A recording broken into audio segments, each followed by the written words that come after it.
Ibu, Bapak, Saudara-saudari yang terkasih, sebelum memulai renungan kita pada hari ini, mari kita bersama-sama berdoa doa Ratu Surga.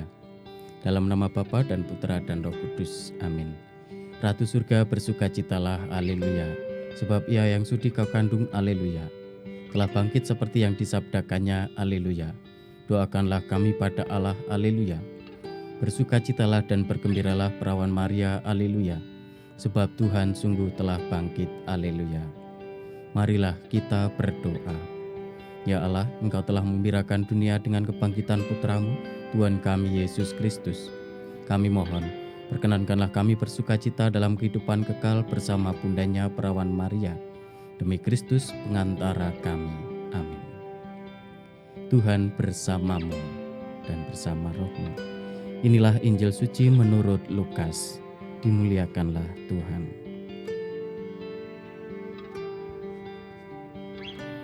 Pada hari Sabat sesudah Yesus dimakamkan, 2 orang dari murid-murid Yesus pergi ke sebuah kampung bernama Emmaus, yang terletak kira-kira 7 mil jauhnya dari Yerusalem, dan mereka bercakap-cakap tentang segala sesuatu yang telah terjadi.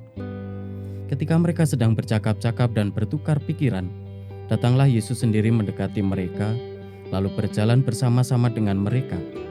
Tetapi ada sesuatu yang menghalangi mata mereka, sehingga mereka tidak dapat mengenali Dia. Yesus berkata kepada mereka, "Apakah yang kamu percakapkan sementara kamu berjalan?"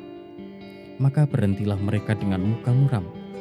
Seorang dari mereka, namanya Kleopas, menjawabnya, "Adakah engkau satu-satunya orang asing Yerusalem yang tidak tahu apa yang terjadi di situ pada hari-hari belakangan ini?"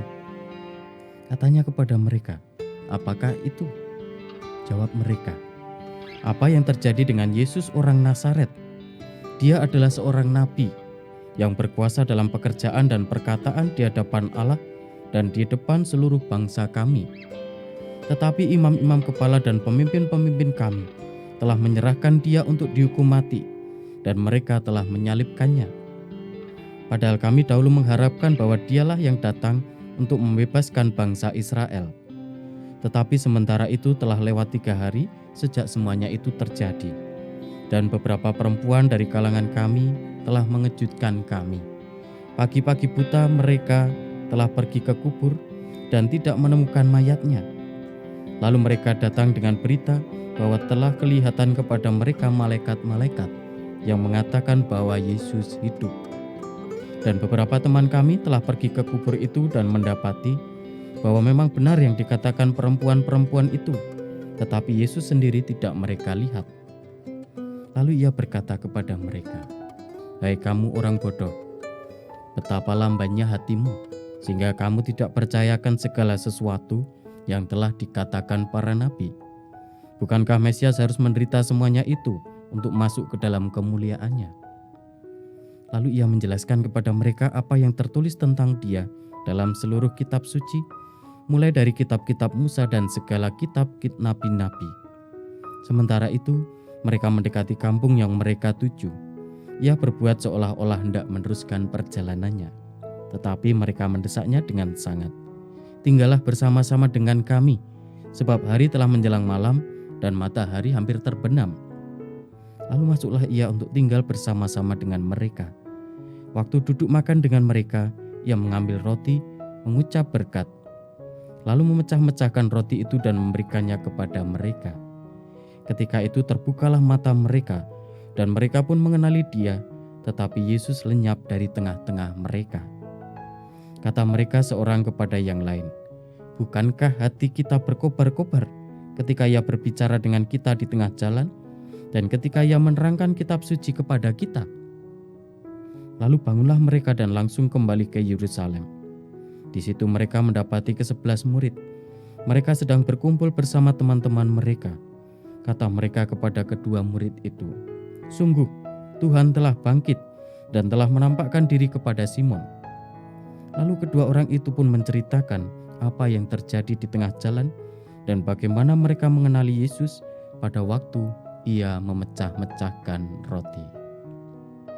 Demikianlah sabda Tuhan. Terpujilah Kristus. Ibu, Bapak, Saudara-saudari yang terkasih, Hari ini kita mendengar kisah dalam bacaan Injil yang cukup panjang, tetapi rasa-rasanya alur ceritanya jelas dan kita bisa memahami bagaimana kedua orang murid yang tidak disebutkan namanya, hanya salah satu yang disebutkan tadi bernama Kleopas. Mereka dalam perjalanan menuju ke Emmaus, sebuah kampung yang itu berarti mereka meninggalkan Yerusalem. Pertanyaan bagi kita adalah kenapa mereka kembali ke Emmaus dan meninggalkan Yerusalem? Dalam banyak literasi dan juga banyak informasi yang kita dapatkan, mereka secara manusiawi merasa kecewa. Kenapa kecewa? Karena seperti yang tadi dikatakan Kleopas, kami sebenarnya berharap bahwa dia itu Yesus akan menjadi penyelamat bangsa kami. Tetapi kenapa dia justru lalu mati di kayu salib seperti orang yang sangat bersalah, mati dengan cara yang hina dan lain sebagainya. Mereka kecewa secara manusiawi. Tetapi kemudian mereka kembali ke Emmaus dan niat mereka adalah kembali ke hidup mereka masing-masing seperti dulu ketika sebelum mengenal Yesus. Dan dalam perjalanan kita tahu bersama tadi mereka kemudian berjumpa dengan Yesus meskipun mereka tidak menyadarinya. Kemudian setelah singkat cerita mereka kemudian menyadari bahwa ini adalah Yesus. Dan akhirnya mereka yang tadinya kecewa, mereka yang tadinya sedih dan putus asa, akhirnya mereka kembali bangkit dalam semangat dan sukacita dan kembali ke Yerusalem serta bertemu dengan para rasul yang lain untuk menceritakan pengalaman mereka itu.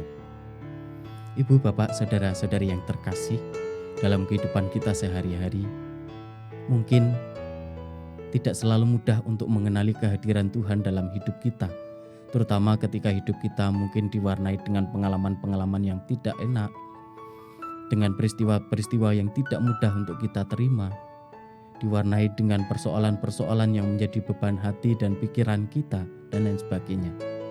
Kadangkala entah beban pekerjaan ataupun permasalahan-permasalahan membuat kita menjadi tidak mampu mengenali kehadiran Tuhan dalam hidup kita, di sekitar kita setiap harinya. Sebagaimana tadi para murid yang dikatakan ada sesuatu yang menutup mata mereka. Mungkin pikiran-pikiran kita, beban-beban hidup kita yang selama ini kita rasakan juga dalam tanda kutip menutupi mata hati kita untuk menemukan, menyadari kehadiran Tuhan di tengah-tengah kita. Tetapi kita percaya bahwa Tuhan itu selalu hadir, Tuhan itu selalu bersama dengan kita. Meskipun wujudnya kita secara kasat mata tidak bisa melihat, tetapi kita bisa merasakannya kalau kita mau merenungkannya. Maka ada banyak cara bagi kita untuk berjumpa dengan Tuhan. Salah satunya misalnya dengan doa-doa kita, atau ketika kita berjumpa dengan sesama yang membutuhkan bantuan kita. Itu bisa jadi adalah juga perwujudan penampakan Tuhan dalam hidup kita. Maka mari kita bersyukur bahwa kita memiliki Tuhan yang begitu baik pada kita. Seraya kita juga mohon rahmat supaya secara pribadi kita dibantu untuk semakin mengenali kehadiran Tuhan dalam hidup kita, dan kita juga mewartakannya dalam kehidupan sehari-hari kita. Semoga Tuhan selalu memberkati kita semuanya, berkah dalam. Tuhan bersamamu dan bersama rohmu. Semoga kita semua, keluarga kita, orang-orang yang kita kasihi, serta segala rencana, niat baik dan perjuangan hidup kita masing-masing selalu diberkati oleh Allah yang Maha Kuasa, Bapa, Putra, dan Roh Kudus. Amin.